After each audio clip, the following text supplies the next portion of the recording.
Hello everyone.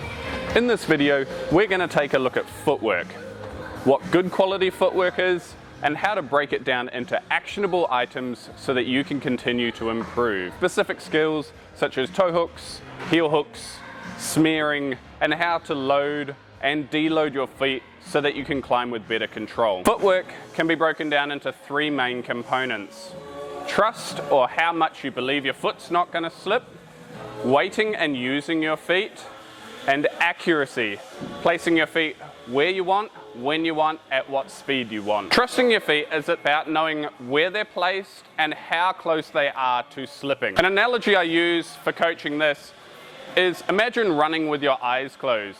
The first thing you think about is running into something or tripping over, and it's just a terrifying experience. What we want to do for improving trust of your footwork is to spend more time thinking about what your feet are doing and watching their placement. How to weight or how to use your feet.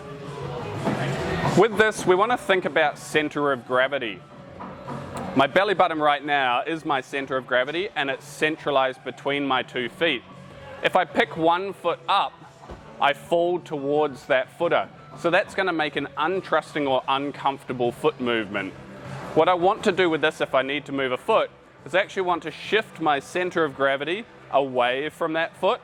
Now I've got no load in this foot, and I can pick it up and place it wherever I want. From here, I then want to shift my weight back towards my foot, and now I'm weighting this foot again. You can see as I pull onto this climb, all of my weight is in my left foot. I'm going to then watch my foot placement as I place it on the volume, and as it's moving, I'm watching that foot placement. I'm going to keep leaning out to this side to increase my load in there, and you can see now my left foot has no load in it. I can then bring that foot up and shift my weight back to a more centralized location between my feet, grabbing the next footer. I'm going to shift my weight off of my right foot, watch where it's placed, and then transition my weight into my right foot, and now I can move my left foot.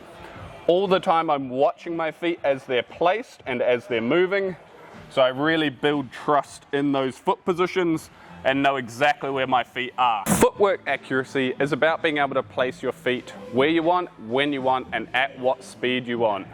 On bigger footers, being able to hit the most usable part of the hold, and on small footers, being able to hit the footers with the most usable part of your feet. We've all heard it.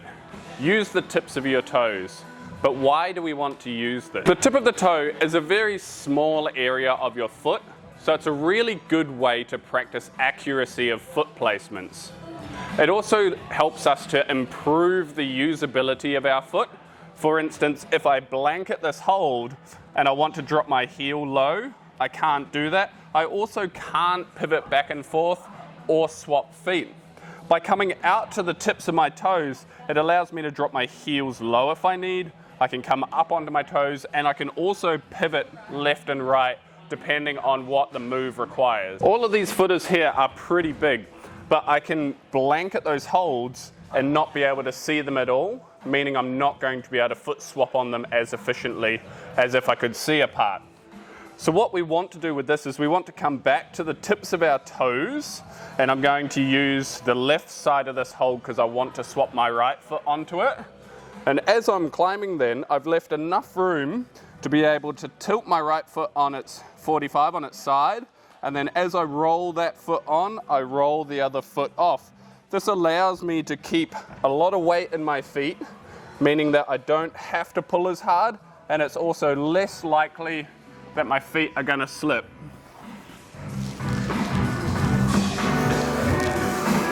When using the tips of your toes in a smearing style, that might be standing on volumes like behind me, smearing on the wall, or it might be more slopery style footers.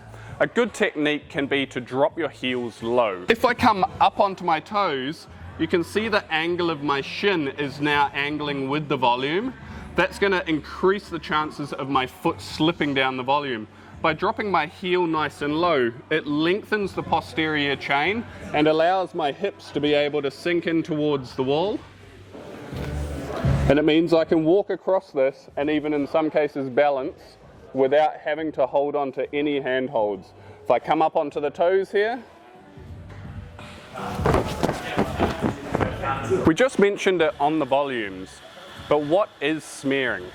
Smearing is using a flat surface or the texture of the wall where there's no specific footer to gain friction on. Some things to consider with smearing is that if your feet get too low from your hands and your body becomes too long, your feet are going to want to slip down the wall. If you bring your feet up too high, it means that you're going to be providing too much resistance for your hands to be able to move. So you want to spend time practicing smearing and finding that sweet spot that works well for you. A couple of tips for heel hooking. When placing the heel, we want to use the rounded outside edge of the heel of the shoe. We want to point our toes down in order to activate the calf muscle and give the hamstring more feedback. And we want to turn the toes out. Turning the hip into external rotation will help improve the amount of tension that you can apply through the heel hook. Heel on the outside edge, pointing the toes, turning the hips up.